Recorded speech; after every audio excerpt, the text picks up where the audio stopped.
All right, YouTube. So today we're going to be going over the top 5 teams in terms of raw DPS numbers. Now, these are all going to be at similar investment levels. So we're just going to be looking at that. We're going to be looking currently at E0, S1, and just seeing what the teams are going to be capable of doing. So starting in at number 5, and it is going to be the Dot team. Now, when I say the Dot team, obviously there's two real main differences. Number one, this is obviously going to be your main core in terms of the DOT damage you do over time with the wind shear, the electricity, and then Hyacinth's just doing everything. In the final slot, honestly, it's very much up to you. You could be running Donghung PT if you want, or you can even be running someone the likes of Hyacinth in this team composition to increase the overall total damage, increase the healing and all that. But in this aspect, we're just going to be putting Donghung PT. But like I said, in comparison to just the overall damage, you could be running either or, and you're still going to be able to get away with a lot of damage. Coming in at number 4 is going to be the Anoxa team, and obviously this team is extremely good, very high burst damage ceiling, lots of just damage inherently. Especially with this pairing, you get the true damage provided by the Remembrance MC, and then obviously Cyrene with Anoxa is paired extremely well, on top of the fact that you add Saridra. Being able to have multiple instances of Anoxa's bounce capability damage is extremely good because it snowballs in and of itself, and the fact that Anoxa is going to be able to provide so much weakness onto the enemy regardless of the type. He's able to implant that and then do his damage. So you're looking at a lot of damage from this particular team, but it's going to be slotting in at number 4, barely eclipsing the 5th place. Now, moving up to number 3, this is where we're really going to start seeing some massive damage increases, and it's going to be the Fhon team. Now, this team is more predicated on hyper investment in terms of harmony characters, because you are having one solo character doing boats loads of damage, and you want to be able to make sure that you're able to provide them with all the necessary components. Now, the 4th slot is going to be Saridra. Obviously, being able to have 2 instances of his skill is extremely beneficial, especially with the Castellana form.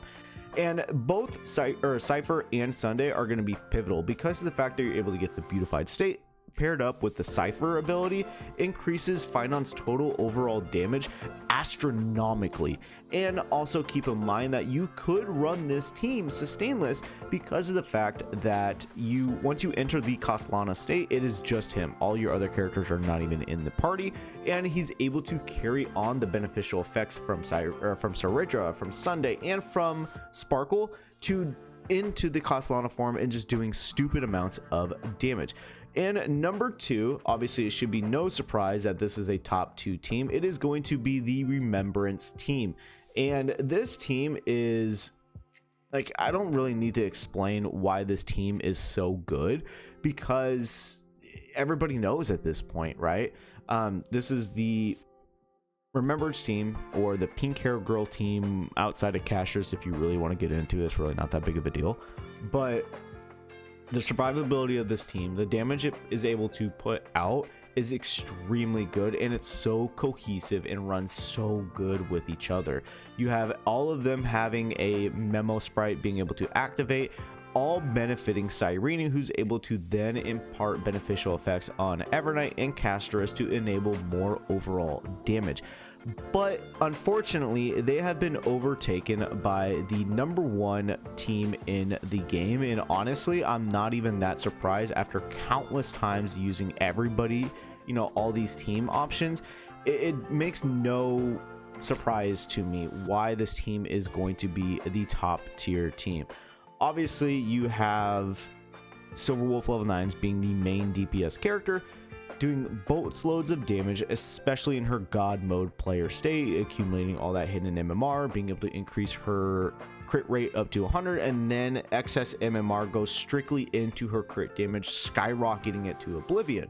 You also have the synergy between Yao Guang, or not Yao Guang, I'm sorry, between Sparksy and SW9s, I don't think people really understand how much synergy is between them.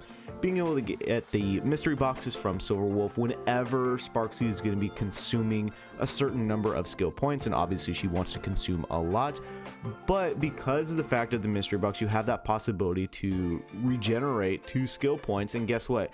At certain point, you're not going to be using skill points all that much outside of Sparksy herself, and if you have your Silver Wolf speed up to that 200 threshold, then she's going to be having more instances of damage and just action over the Sparksy character. Obviously Yao Guang being able to get the res pen and the extra aha instance, and then just that, the aha instance, all the damage that they're going to be able to output at an extra instance of damage, 3 of them at once, is incredible. And then you have the healing capabilities and also energy generation of Huohua, being able to also increase everybody's attack, which not necessarily is the best thing for Sparksy and Silver Wolf. It's still beneficial for them providing a lot of damage inherently onto the enemies.